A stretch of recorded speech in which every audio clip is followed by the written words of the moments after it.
Alright, so I'm going to do another short one. You know when I say that it's going to be long. There's no costume change because yes, it is the same day. I was reading a blog that someone posted this morning and regarding mindfulness is what they called it. And evidently there's some sort of a scientific study that somebody has done about this. And anyway, it seemed to me to describe the process that I am engaged in on a daily basis, in which my cousin also does a lot of, I think, where you have a past, everyone does, and a lot of times it affects your present and your future because it just does.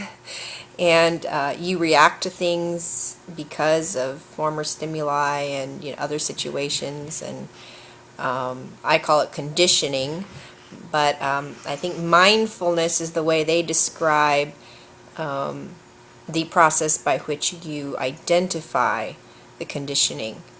I'm always identifying. I preach about identifying all the time. You have to know what it is and why it is and how it is. You have to know everything about this thing. Because unless you know a thing, you can't predict it. You can't explain why it affects you. So for instance, I was recently in a conversation and I was tired and the other person was tired, and we both are dealing with our own issues, and I snapped. And I said something that I wouldn't normally say. I don't think that I was coming across the way that I meant to either. But it just seemed like both of us, I feel like both of us were dealing with conditioning at that moment.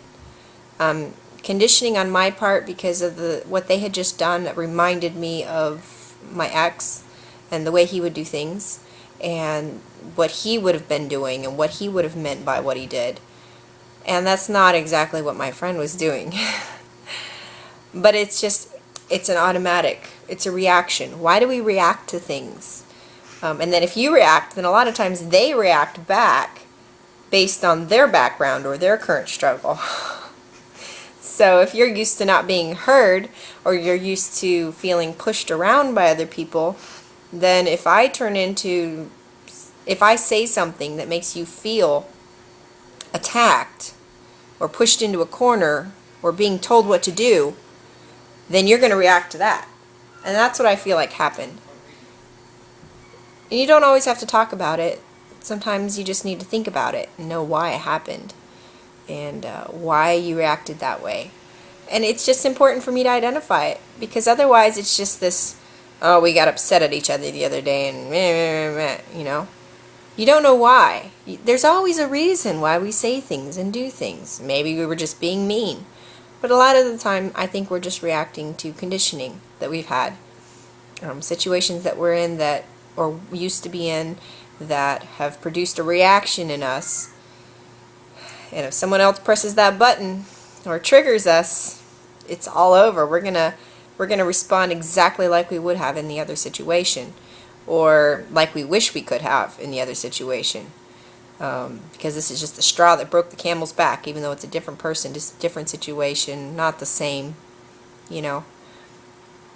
So I'm sure every one of us has those areas where we react to people's words or actions in a completely irrational and irrelevant manner. But it's not because we're reacting to that person or what they said, it's because it's up here. It's from before. And this article I was reading was talking about, learning to not let it affect you. And I think the first step in that process is to identify it. Honestly, once I've identified it, and I've looked at it from every angle that I can think of, I can usually let it go. And I'm always on the lookout after that for situations where I might be tempted to react in that same manner. But now I know why I'm feeling this way, and I can let it go without hurting the other person unintentionally. So, just a few thoughts. They are fixing the apartment upstairs. Actually, they're fixing all the apartments, so there's a lot of banging and hammering going on up there. I have Nathan's food in the oven, so we're good to go. And I will talk to you guys soon.